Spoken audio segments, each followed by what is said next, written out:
స్థానిక సంస్థల ఎన్నికల్లో బీసీలకు 42% రిజర్వేషన్లు ఇవ్వాలని డిమాండ్ చేస్తూ రేపు ఇందిరా పార్కు దగ్గర మహాసభ నిర్వహిస్తుంది బీఆర్ఎస్. ఇక రైతు భరోసా స్కీమ్కు ప్రభుత్వం షరతులు పెట్టడం, దరఖాస్తులు తీసుకోవడం కరెక్ట్ కాదన్నారు బీఆర్ఎస్ లీడర్లు.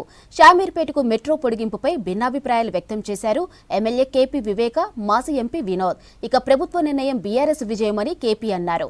మెట్రో వేస్తే ట్రాఫిక్ సమస్య తీరదని, షామీర్పేటకు డబుల్ డెక్కర్ ఫ్లైఓవర్ ఏర్పాటు చేయాలని డిమాండ్ చేశారు వినోద్.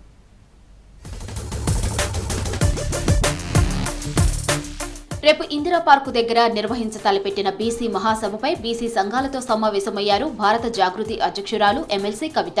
కామారెడ్డి డిక్లరేషన్, స్థానిక సంస్థల్లో 42% బీసీలకు రిజర్వేషన్లు అమలు చేయాలని డిమాండ్ చేస్తూ భారత జాగృతి ఆధ్వర్యంలో సభ ఏర్పాటు చేస్తున్నారు. ఈ సభకు పోలీసులు అనుమతి ఇవ్వలేదు. దీంతో ఎమ్మెల్సీ కవిత హైదరాబాద్ సిపి సివి ఆనంద్కు ఫోన్ చేసి మాట్లాడారు. బీసీ సభకు అనుమతి ఇవ్వాలని విజ్ఞప్తి చేశారు. రైతు భరోసా పథకానికి ప్రభుత్వం షరతులు పెట్టడం ఏంటని ప్రశ్నించారు ఎమ్మెల్సీ కవిత. బేషరతుగా నిబంధనలు లేకుండా రైతు భరోసా ఇవ్వాలని డిమాండ్ చేశారు. దేశానికి అన్నం పెట్టే రైతన్న ప్రభుత్వాన్ని అడుక్కోవాలా అని ప్రశ్నించారు. కాంగ్రెస్ ప్రభుత్వంపై ప్రజల్లో వ్యతిరేకత ఉందని తెలిపారు. నిజామాబాద్ జిల్లా బోధన్ నియోజకవర్గ నేతలతో సమావేశమయ్యారు కవిత. పంచాయతీ ఎన్నికలకు సిద్ధం కావాలని కార్యకర్తలకు పిలుపునిచ్చారు.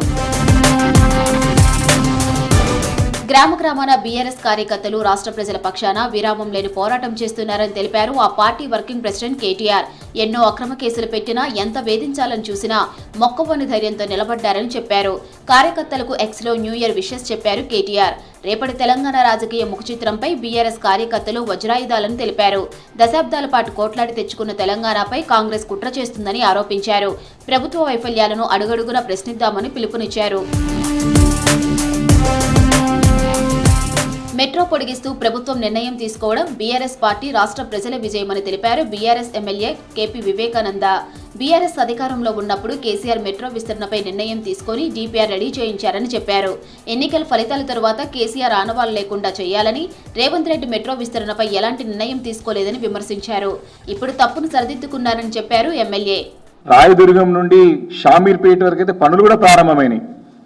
వీటన్నిటిని రద్దు చేస్తూ ప్రజలని ఇబ్బంది పెట్టే రకంగా తన కక్ష తీర్చుకోవడానికి తెలంగాణ రాష్ట్రాన్ని అభివృద్ధిని కుంటుపడే విధంగా నిర్ణయాలు తీసుకుని సంవత్సరం కాలం పాటు అంతా కూడా కాలయాపన చేసి ఇదే ప్రయత్నంలో వారు నిమగ్నమై ఉన్నారు. రేవంత్ రెడ్డి గారు తీసుకునే నిర్ణయాలు తప్పుడు నిర్ణయాలు. సంవత్సరం కాలం పాటు గతంలో కేసీఆర్ గారు వేసినటువంటి రూట్ మ్యాప్లనే రేవంత్ రెడ్డి నడవక తప్పదు అని నిన్న వారి ప్రకటనతో రుజువైందని చెప్పేసి నేను ఈ సందర్భంగా నేను మనవి చేస్తా ఉన్నాను. షామీర్పేటకు మెట్రో రైల్ ప్రాజెక్టు వస్తే ట్రాఫిక్ సమస్య పరిష్కారం కాదన్నారు మాజీ ఎంపీ వినోద్ కుమార్. ఉత్తర తెలంగాణ ప్రజల కష్టాలు పోవాలంటే నాగపూర్ తరహాలో జేబీఎస్ నుంచి షామీర్పేటకు డబుల్ డెక్ ఫ్లైఓవర్ ఏర్పాటు చేయాలన్నారు. ఇక హైకోర్టులో పూర్తి స్థాయిలో జడ్జీల నియామకం చేపట్టి న్యాయ వ్యవస్థ కూడా సామాజిక న్యాయాన్ని పాటించేలా చూడాలన్నారు వినోద్ కుమార్. మరి తెలంగాణ రాష్ట్రానికి ఒక హైకోర్టు ఏర్పడ్డది కాబట్టి ధన్యవాదాలు తెలియజేస్తూ కేంద్ర ప్రభుత్వానికి, అదేవిధంగా మీరు మాకు 24 మంది జడ్జిలనే కేటాయించారు హైకోర్టుకి, తెలంగాణ హైకోర్టుకి.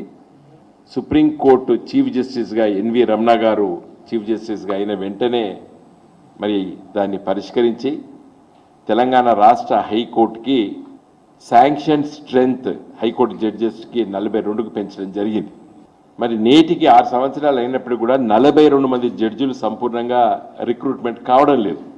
27 మందే ఉన్నారన్న. ఇప్పుడు 3 + 12 15 ఖాళీలు ఉన్నాయి ఇవాళ హైకోర్టులో. ఎందుకు ఖాళీలు ఉండాలి? స్థానిక సంస్థల ఎన్నికలు నిర్వహించాలంటున్నారు బీఆర్ఎస్ నేతలు. పంచాయతీ ఎన్నికల్లో బీసీ రిజర్వేషన్లు అమలు చేయాలని ప్రభుత్వంపై ఒత్తిడి తెస్తున్నారు.